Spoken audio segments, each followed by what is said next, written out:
You're listening to the voice of the future, fighting for America every day. This is the Conservative Crusader, and here's your host, GOP Josh. Hello, and welcome to the Conservative Crusader. My name is GOP Josh. Thank you for tuning in here on the Red Future Radio Network. Very excited to be with you all on this Monday edition, where we have a major win from the state of Indiana. We'll talk about that here in just a minute. Also, the U.S. Senate has approved a bill to fight climate change and cut drug costs. There's a way it passed around the filibuster, and they tried to do a lot more, but it failed.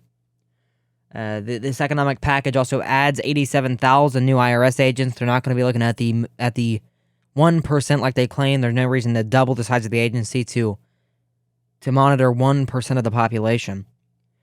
There's $5.5 billion more in aid to Ukraine going. Also, we're going to analyze some ad from Fetterman before his stroke and after his stroke. It's really concerning. He is the first place. He's the front runner for the U.S. Senate in Pennsylvania. It's very risky the way he's talking. He's not talking like a human being. He's talking like a robot doing text-to-speech. And Elon Musk says the Twitter deal still has a possibility to go forward. We're talking about all that today here on the Conservative Crusader, plus more. If you haven't already, make sure you subscribe wherever you get this podcast. I know a lot of you just click the link on social media and say, oh, I can listen to it right here. But it's much easier if you subscribe. Go up in the probably top right corner of your podcatcher and press subscribe or press the plus icon, whatever it might be. Download the show, subscribe to the show, and help out the show. Also rate 5 stars if you're listening on Apple Podcasts, on Spotify. If you have the ability to rate, please rate 5 stars. That is greatly appreciated and helps us get boosted up in the algorithm. So Indiana has passed a near total abortion ban, the first state to do so post-Roe. This is from the Washington Post's Amy Chang. Indiana became the first state in the country after the fall of Roe v. Wade to pass a sweeping limit on abortion access after Governor Eric Holcomb signed into law Friday a bill that constitutes a near-abortion ban, a ban on the procedure. The Republican-dominated state Senate approved legislation 28-19 on Friday in a vote that came just hours after it passed Indiana's lower chamber. The bill, which will go into effect September 15th, allows abortion only in the cases of rape, incest, and lethal fetal abnormality, or when the procedure is necessary to prevent severe risks of death or health risks. Supporters of abortion rights crowded into the corridors of the State House throughout the day, as lawmakers cast their votes, some holding up signs that read, "You can only ban safe abortions," and "Abortion is healthcare." Moments after the vote, some protesters hugged and others stood stunned before the crowd broke out in the chants of, "We will not stop." So, Republicans nationwide, and there's some more here that I want to talk about here in just a minute, but Republicans nationwide are talking about how we need to wait to ban abortion.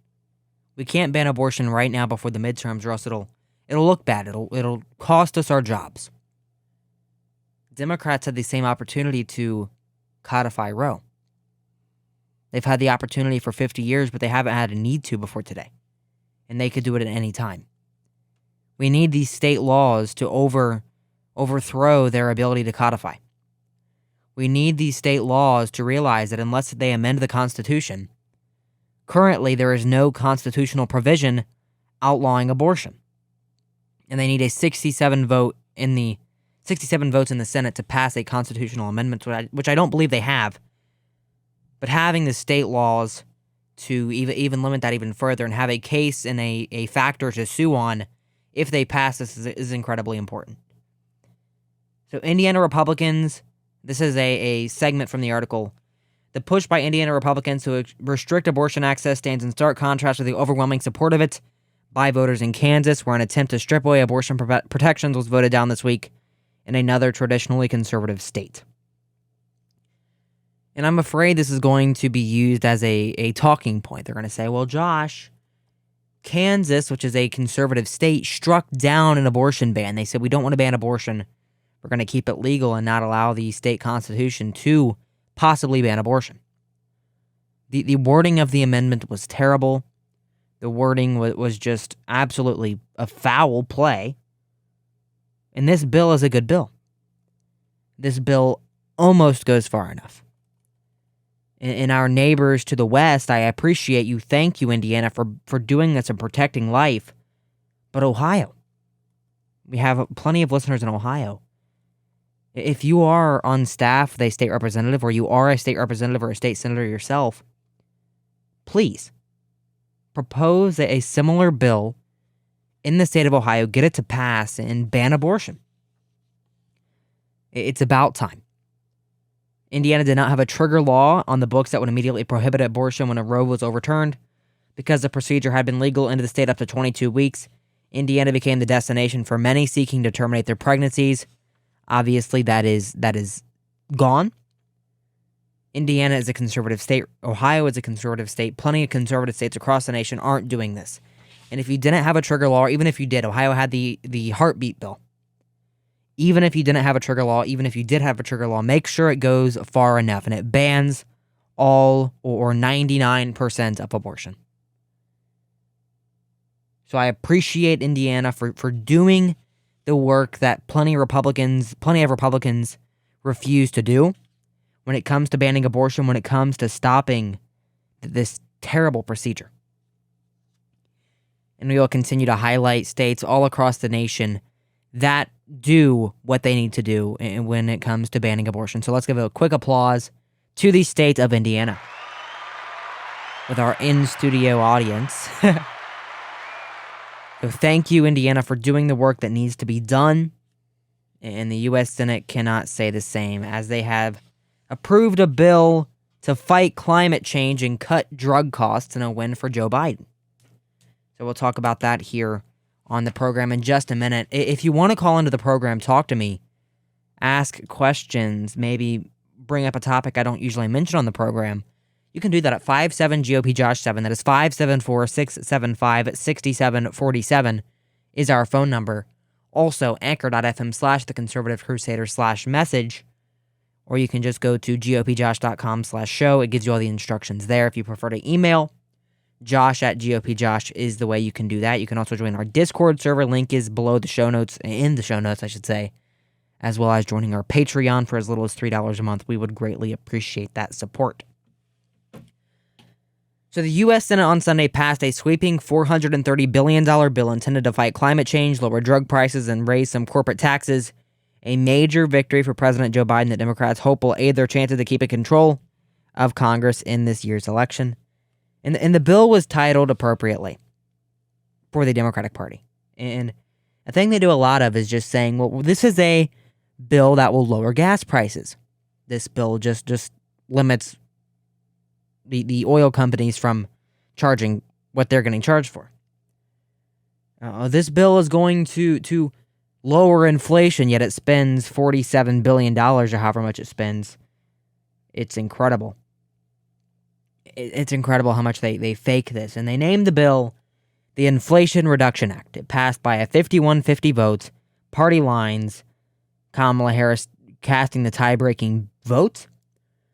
It sent it to the House of Representatives likely Friday, when the representatives plan to reconvene briefly during a summer recess. They're expected to pass it, which would then send the bill to the White House for Biden's signature. In a statement, Biden said he looks forward to signing the bill into law. The Senate is making history, Chuck Schumer said after pumping his fist in the air as Democrats cheered and their staff members responded to the vote with a standing ovation. To Americans who lost faith that Congress can do big things, this bill is for you, he said. This bill is going to change America for decades. Contains the boldest clean energy package in American history to fight climate change while reducing consumer costs for energy and some medications. It's a sweeping big bill. Republicans can support 90% of it and not support the whole thing, obviously voting no, like they all did, and I applaud them for all voting no. This bill costs, have drawn harsh attacks from Republicans over the legislation's $430 billion in new spending. And $740 billion in new revenue. You know where that $740 billion is coming from? It's not coming from the 1%. It's not coming from the big corporations as they claim it will. It's coming from you. And it's coming from you and I. The middle class or even lower class people who struggle to make ends meet, who already pay very low federal taxes as it is, but still struggle to make ends meet. And I'm not saying I'm in that situation. I'm just saying many Americans are. Many of you who listen to this program probably are. And this money isn't coming from Jeff Bezos and Bill Gates and George Soros. This money is coming from you and I. And they wouldn't have added, which we'll talk about after the break, they wouldn't have added 87,000 new IRS agents if it was for the middle class, or if it wasn't for the middle class, if it wasn't for the people doing side hustles on Venmo and Cash App, if it wasn't for the people who are trying to make ends meet however they can, selling things and this and that. They wouldn't have had to add IRS agents had they focused on the 1%. 87,000 people aren't needed to focus on 1% of the population of the United States of America. So it's adding $740 billion in revenue, but it's not going to take it from where it should be taken from. It's going to take it from you, and it's truly going to hurt you. The legislation is aimed at reducing carbon emissions and shifting consumers to green energy while cutting prescription drug costs for the elderly and tightening enforcement on taxes for corporations and the wealthy. Because the measure pays for itself and reduces the federal deficit over time, Democrats contend that it will help bring down inflation and economic liability. There's also weighed on their hopes for retaining legislative control in the run-up to the 2024 presidential election. I'm going to say this right now before we go to the break because we are running low on time.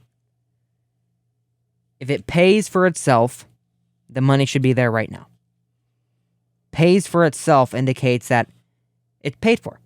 We already have the money. It's in our savings account. We can just take it out and we can replenish it. Claiming it reduces the federal deficit when they're just going to keep adding spending is also false. And the Reuters, I actually thought who wrote this piece, I thought was a pretty fair report, or pretty fair side, pretty nonpartisan, but they're not pointing out the obvious flaws with this bill. They're not pointing out the problems that it has outside of things that the left couldn't fit in this bill because it was under a parliamentary maneuver called reconciliation, which allows budget-related legislation to avoid the 100-seat chamber's 60-vote threshold for most bills and pass on a simple majority. It's a budgetary bill. There was no cap on insulin costs. And if you remember that the left has been pushing this for so long that we need to stop private health care from hiking insulin, I'm sorry. Trying to cap it to $35 a month, which is a good idea. But the way they're doing it, they're not attacking Big Pharma, they're not attacking the people who create the insulin, they're attacking the healthcare companies and the insurance companies who pay for this medicine, saying they can't charge over $35 for it. And unless we're going to completely socialize our medicine, which is the left's obvious goal, there's no way we can afford, and insurance companies can afford to stay in the insurance business if they have to cap probably one of the most common income makers. So you know who should cap it? You should cap Big Pharma. Big Pharma should be the one capped and saying, you cannot take advantage of the diabetics anymore. You can't take advantage of them, saying you have to pay $300, $400 a month for your insulin. You produce it for pennies on the dollar. You can charge pennies on the dollar for it. That should be an attack on Big Pharma, not an attack on the insurance companies. And that's where the left always goes to the middleman. And they never go to the source. When it comes to trying to lower gas prices, they limit it from the distribution center. They lower it from BP, Speedway, these organizations. They lower it from them. They say you have to stop here. They don't go to the oil companies. They don't try to produce American oil. They say, right here, right now, the distribution should lower the costs, when they're going to be losing money if they lower it to where they want it to do. It makes absolutely no sense. It doesn't change anything for the average consumer, and it's just going to hurt the middleman and hurt the people trying to make their simple wages. I'm telling you, the people at BP don't want to charge $6 for a gallon of gas in Biden's America, or $6 for diesel in Biden's America. But they have to pay probably $5.50 per gallon. The markup on gas is very low. Some people even sell it for a loss so they can get people in the door. But it can't be mandated that they have to sell it lower than they pay for it. You should mandate the oil companies that they have to charge less for it. Or we need to mandate that, or whatever mandates you want to use, if you want to use mandates at all. But we need to drill American. We need to frack American. And the Democrats going to the middleman is always their goal. It's always their attempt to try to hurt the middle person. Obviously the private health insurance market. That's their goal, is a private, this is what it says in the Reuters article, private health insurance market, storing insulin costs at $35 a month. That's all they have. It fell out of reconciliation rules. They're still going to try to pass it. It's going to limit insulin costs for those on Medicare, but trying to stop private health insurance from paying more. And trying to make the private insurance pay less, I should say. They're going to pay the same amount for the medication, but they're going to have to pay less if you are on private health insurance, which is a good thing for the average person, right? I mean, obviously, it won't affect it that bad, but it'll affect it in their other medication.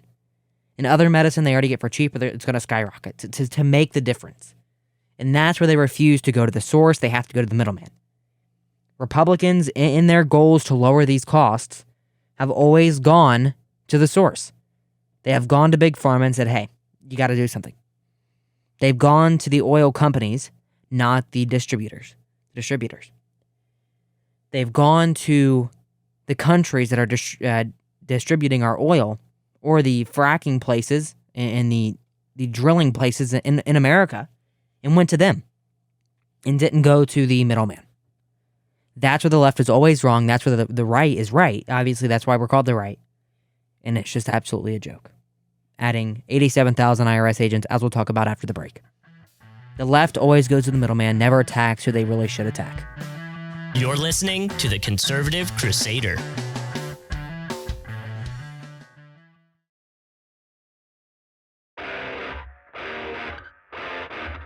This is the Conservative Crusader.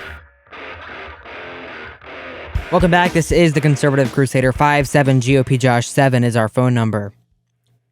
And the thing about doing these politics shows is you can't just schedule it out. You can't just expect everything to go as planned when you do these programs. Because we were going to talk right now about the IRS agents, 87,000 new IRS agents, but I just got a statement from Donald Trump's press team.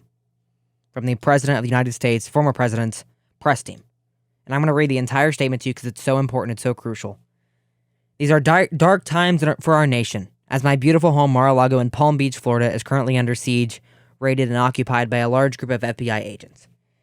Nothing like this has ever happened to a President of the United States before. After working and cooperating with the relevant government agencies, this unannounced raid on my home was not necessary or appropriate.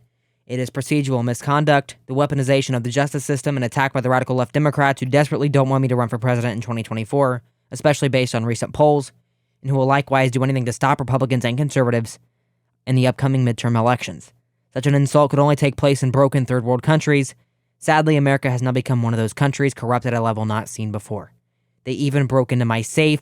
What is the difference between this and Watergate, where operatives broke into the Democrat National Committee? Here, in reverse, Democrats broke into the home of the 45th President of the United States. The political persecution of President Donald J. Trump has been going on for years, with the now fully debunked Russia scam, impeachment hoax number 1, impeachment hoax number 2, and so much more. It just never ends. It is political targeting at the highest level. Hillary Clinton was allowed to delete and acid watch 33 million emails after they were subpoenaed by Congress, or 33,000, I'm sorry. Absolutely nothing has happened to hold her accountable. She even took antique furniture and other items from the White House. I stood up to America's bureaucratic corruption. I restored power to the people and truly delivered for our country like we had never seen before. The establishment hated it. Now, as they watch my endorsed candidates win big victories and see my dominance in all polls, they are trying to stop me and the Republican Party once more. The lawlessness, political persecution, and witch hunt must be exposed and stopped. I will continue to fight for the American people. Folks listening live, there is the FBI has now sieged Mar-a-Lago. Never in our nation's history has there been such an attack on a former president that they are going to break into his home, his private home, after complying with the necessary agencies. It's political persecution at its worst. Mar-a-Lago, the president's home, is under siege. And I'm not sure why. It really doesn't say why. Obviously, it was unannounced. We really don't know. The Democrats have broken into the home of the 45th president of the United States. We're trying to get information on this as much as possible, but it's pretty hard. Obviously, it's just now breaking. We're gonna move on, but this is insane.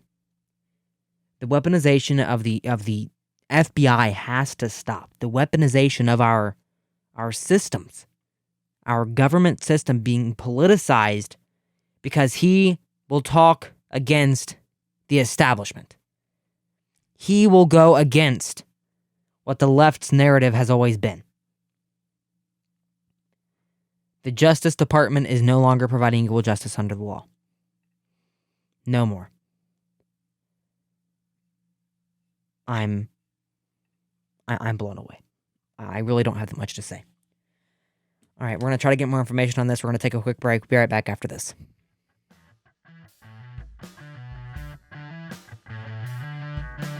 You're listening to the Conservative Crusader.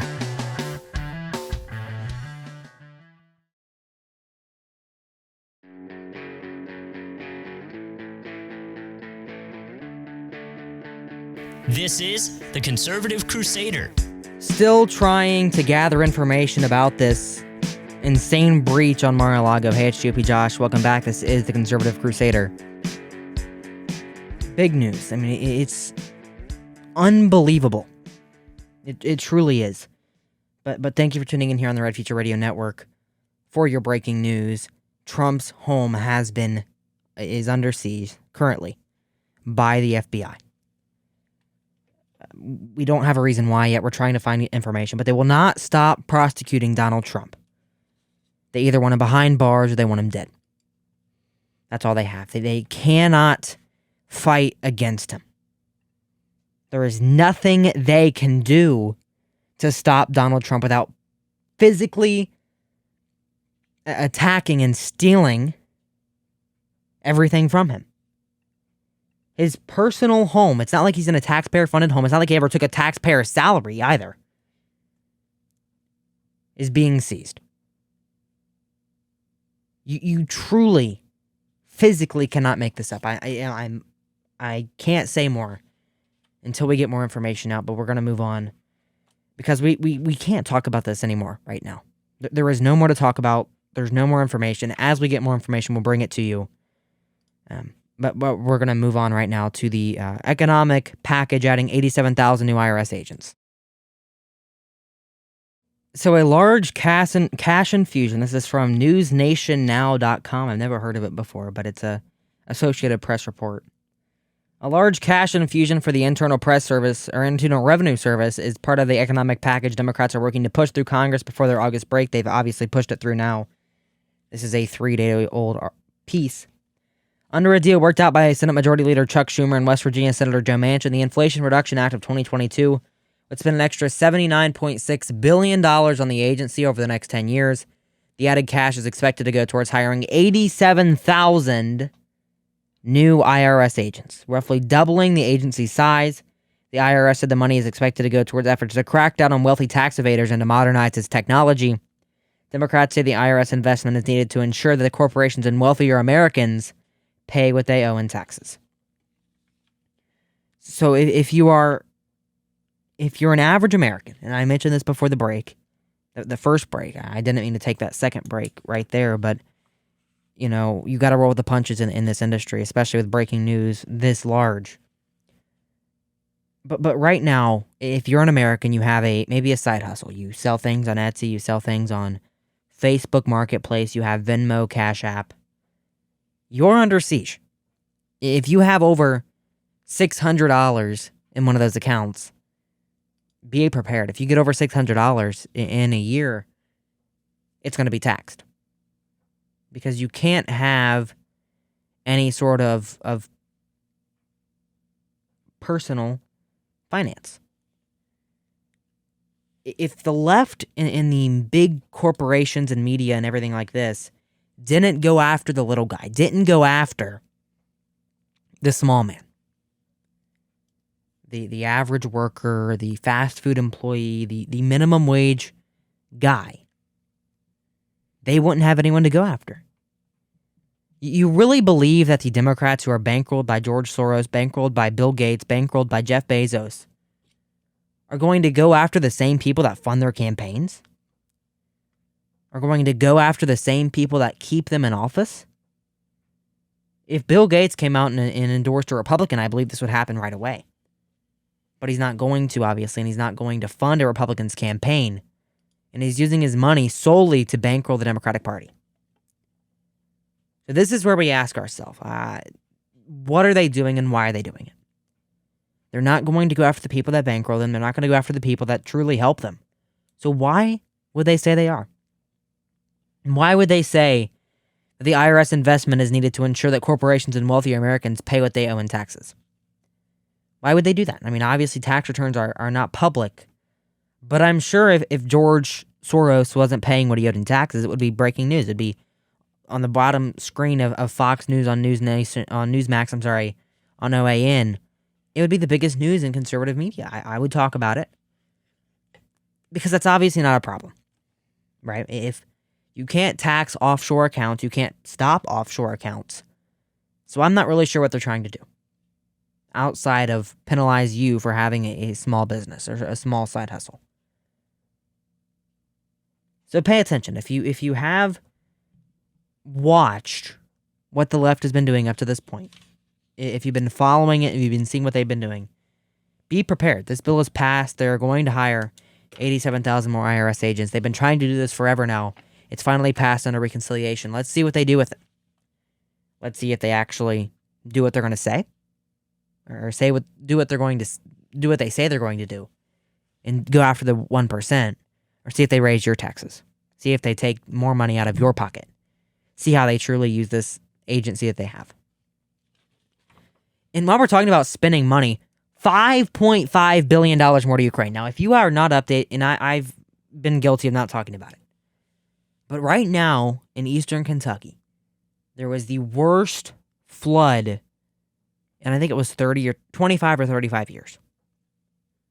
A terrible, devastating, major loss of life event down in eastern Kentucky, down to our neighbors in the south for our Ohio listeners. And we're sending $5.5 billion to Ukraine. The president, from what I've seen, and I have his tweet notifications on, has made one tweet about the crisis in Kentucky. The crisis actually affecting American citizens. The crisis actually affecting the people that our government's supposed to be working for. One tweet that I've seen. And maybe he's done more at the White House. I don't believe he has. Obviously, he tweets out every White House event he has. Everything like that. But we are sending $4.5 billion. I can't make this up. $5.5 billion more in aid to Ukraine. The United States Agency for International Development announced on Monday that it would send another $4.5 billion worth of taxpayers' money to the Eastern European country in order to help the Ukrainian government function and provide social services to its people. Shortly after the announcement, the putting out statement would also be providing an additional $1 billion worth of security assistance to Ukraine. How are we paying for this?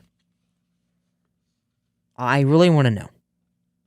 And why is the Ukrainians, why are the people of Ukraine more important than our own people? More important than the people that supposedly elected Joe Biden, the people that the government's supposed to be working for. Remember, the left is supposed to work for the people. They are the party of the people. The Republicans are the party of the establishment, the party of the big interests, the big special corporate PACs. The left are the people, are for the people. Work for the people then. Do something in Kentucky for the people of that state that lost their life and that have lost their home, lost their jobs, their businesses, their finances. Do something for them. Stop pouring billions and billions and billions and billions of dollars into Hunter Biden's special interests in Ukraine. And if Republicans, and I'm not confident of this, but if Republicans regain the majority in 2022, which I believe they will do, this has to stop on day one. On January, I believe it's the 4th, January 4th, 2023. We have to tell Ukraine their stream of American dollars has run dry. We can't continue spending thousands and thousands and billions, I should say, of dollars in Ukraine. Your grandchildren's are paying for this right now. They're paying for a war that probably won't be won by anyone. It'll just eventually stop. They're paying for this crisis that Americans don't need to be involved in. And they're not paying to help Americans that are alive right now on the ground in Kentucky. Pray for Kentucky. Pray for the people of Kentucky. And if you're an activated individual, call your representative. If they vote to send more money to Ukraine and Washington, call your representative. Say, hey, these people are more important to me than Ukraine. These people are more important and should be more important to you as a politician representing America, representing whatever state they might be representing. They should be more important to you than the people of Ukraine. That's your job as a constituent, to let them know how you feel. And personally, I feel as if Kentucky and the people of America are more important to me and more important to the United States and should be more important to the United States than Ukraine. You're listening to the Conservative Crusader.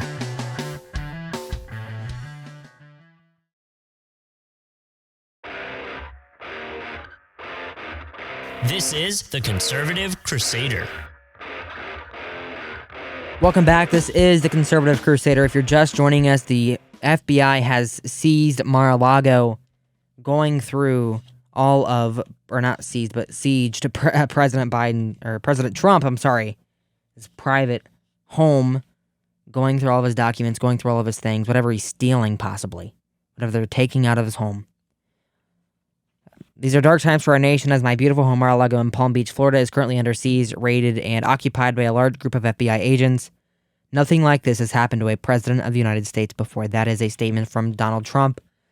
If you want to read the full statement, it'll be on my Twitter account. It'll be on the show notes below as we have some major news out of Mar-a-Lago. I don't know what to say. There's no more information out of this right now. No major news outlets are reporting it that I can find, so make sure you're following this very closely here on the Conservative Crusader, here on the Red Future Radio Network. We are following it as closely as possible for the rest of our program. And before I talk about this next story, I want to talk about John Fetterman, who is the Democrat nominee for the U.S. Senate in Pennsylvania. It's the state he lives in, the state he is the lieutenant governor of. And he's been running campaign ads. This one is from April. And ignore the speech. It doesn't really matter. Just listen to how he's talking. We were the first campaign to call for the elimination of the filibuster. And that wasn't the prevailing wisdom in the Democratic Party, even at the White House. So why do I want to get rid of the filibuster? Because if you don't want to get rid of the filibuster, you believe that there are 10 to 12 Republican senators of conscience that are going to say, wait a minute, my whole career I've had it wrong. So he keeps talking about whatever he's talking about, but you listen to how well and how articulate he is. He's a trained politician. Obviously, he's going to be articulate. He's going to know what to say to get his base riled up. But I want to play a clip of his ad that he rolled today. Ignore the terrible music in the background. 30-second ad he posted on his Twitter account today. And listen to just how bad he speaks. Just not what he talks about, but actually how bad he gets the words out of his mouth. If Dr. Oz can afford 9 mansions, he can afford self-fund his campaign. That's why I'm asking, can you chip in today?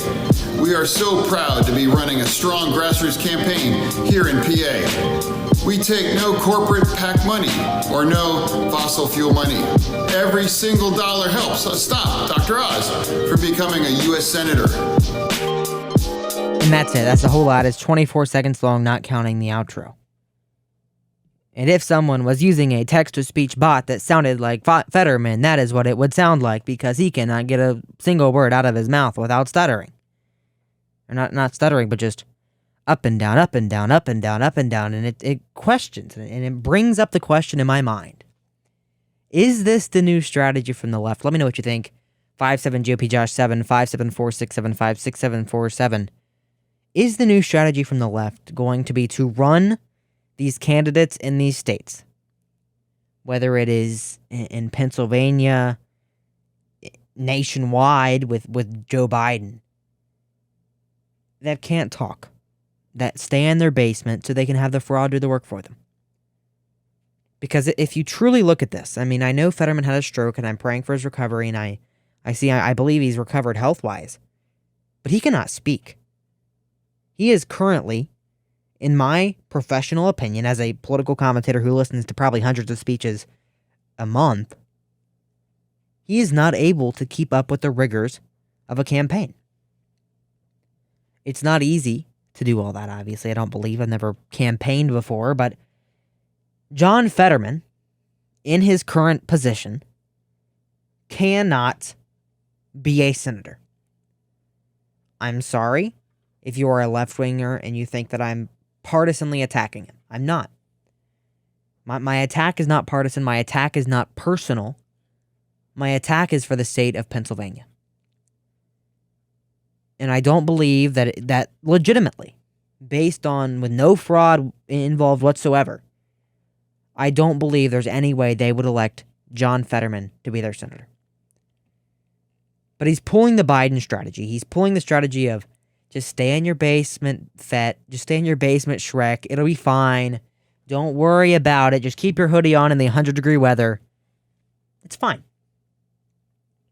Voters have to reject the people that don't campaign. They have to reject people like John Fetterman, people like in multiple states where people aren't campaigning. Like Joe Biden in 2020, like they did, by the way. We have to reject these people, and he cannot speak. He's reading off of a teleprompter. He's reading the letters PA when he probably should have said Pennsylvania. I mean, he's running in Pennsylvania. He lives in Pennsylvania, as Dr. Oz doesn't, according to him. He cannot form a sentence without a teleprompter, it sounds. And I mean, I'm praying for his recovery, obviously, but come on, John Fetterman. And I don't blame him for his health problems, but if the Democrats keep him up on the ticket and he becomes a senator, who's going to be pulling the strings behind him? That's the question that I think is the million-dollar question in Pennsylvania today. And the million-dollar question in Arizona today and on the border states is, why are we continuing to move these illegal immigrants into Middle America? Because if you don't know, Republican senators, and not senators, but Republican governors have been pushing these illegal immigrants into Middle America, into D.C., into New York, into all of these Middle America states, not on the border, moving them, busing them to these major cities. And Kari critiqued it, and I'm so glad she did. She's incredible. She's going to be a great governor. Criticized Republican governors who are busing illegal immigrants to major cities at Friday's CPAC. Lake said she will work with neighboring states and possibly send in their National Guard to secure the U.S.-Mexico border. She criticized the busing of illegal immigrants to other states and cities across the country, saying the buses should return the migrants back across the border. And she said in this quote, I don't have the audio, "I'm not a fan of busing people here illegally. It makes for a cute photo op, but it takes people who shouldn't be here and moves them further in. I think we should bring the buses, drive them to the border, and send them back the other way because we can't have everyone coming in."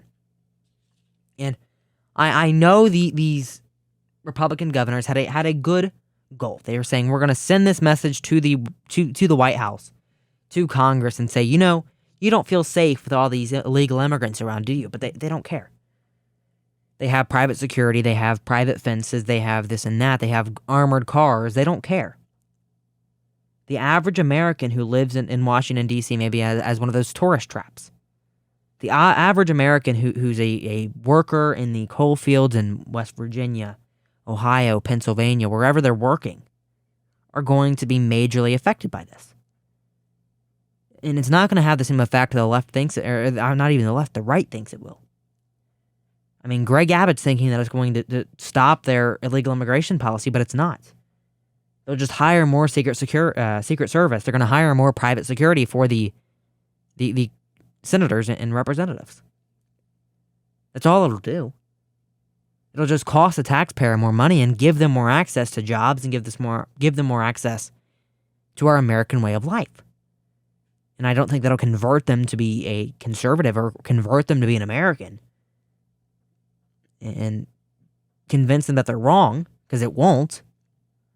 But it's not making anything better. Truly. by busing them in to middle America. It's not doing anything good, not doing anything for the American people besides hurting them. Arizona Governor Doug Ducey, Greg Abbott sent the buses in. We have to stop sending these people into middle America. We have to stop sending them further where they want to go. That we're sending them where they want to go with our tax dollars from Republican states trying to send a message that's not working. You're doing the left's work for them. You're doing the globalist work for them by pushing them into middle America, pushing them in to take the jobs of the people in Ohio, in West Virginia, in Washington, D.C. even. I can't take it. When Republicans, who are supposed to be the anti-illegal immigrant people, the anti-immigration people, the anti-this and that you're just making it worse. You're making the issue worse for the people that trusted you and the people that elected you to stop immigration, and you're just pushing them further into middle America. Thank you, Kari Lake, for saying what I've been saying on the program for months now. Thank you. Because truly, this cannot stand. We cannot keep pushing these people where they want to go. Now, if maybe we were in a different scenario where, well, these people are paid actors, maybe, or something like that, and even then. But these are actual illegal immigrants, people not documented, are getting free bus rides to middle America, and they could be getting free bus rides back to Mexico. I'm out of it. I'm done with it. And if Republicans are going to back sending these people into further into America, further into middle America, further into the people like you and I being affected by, like the people you and I in this scenario, I'm about done with the Republican Party. I've been done with the Republican Party for a long time, especially when they're backing rhinos. But if we're going to continue doing this and continue sending these people into middle America, I'm done. We need to have a serious common sense talk about our immigration policy. And I imagine that's what Greg Abbott and Doug Ducey were trying to do. But it's not going to work. You're just sending them further in there so they can do whatever they want to do in America and hurt more people. Policies like this are the reason that 11-year-old girl, or that 10-year-old girl, in Ohio, was raped and impregnated by an illegal immigrant. Because we sent them in there. And people say, well, they're just sending them to Washington, D.C. Why do you care about middle America? Is Washington, D.C. right in the middle of America? Blah, blah, blah. No, it's not. It's not the dead center of America. But it's the economic center of America. You're right away from the economy. In New York, the oil industry, you're right away from all of these big places where you can walk. You can walk from Florida to Ohio if you're proud enough, if you have enough time. Have enough stamina. I mean, you can walk these distances. Busing them there is just going to make it worse and just hurt us worse. Hurt the American people that we're supposed to be working for, that we're supposed to put first. It's going to hurt us the worst instead of put us first. And I'm sorry to say this for the Republicans that support this policy, but it's not making anything better. It's just making it worse. We need to send them back where they came from. Use the same dollars, the same bus tickets to send them back across the border. Put them back where they go. My name is GOP Josh. This has been the Conservative Crusader on the Red Future Radio Network. Once again, Donald Trump's home has been raided. We'll cover that on Thursday on our program, hopefully in much clearer detail on that program. But it's absolutely a shame how they're attacking him personally because of his politics. We'll talk about that on the Conservative Crusader on Thursday, but until then, my name is GOP Josh. This has been the Conservative Crusader on the Red Future Radio Network. Thank you for tuning in today. Be back Thursday with a brand new episode. Listen to the Samuel McGuire Show on the Red Future Radio Network, and stay tuned. You're listening to the Conservative Crusader.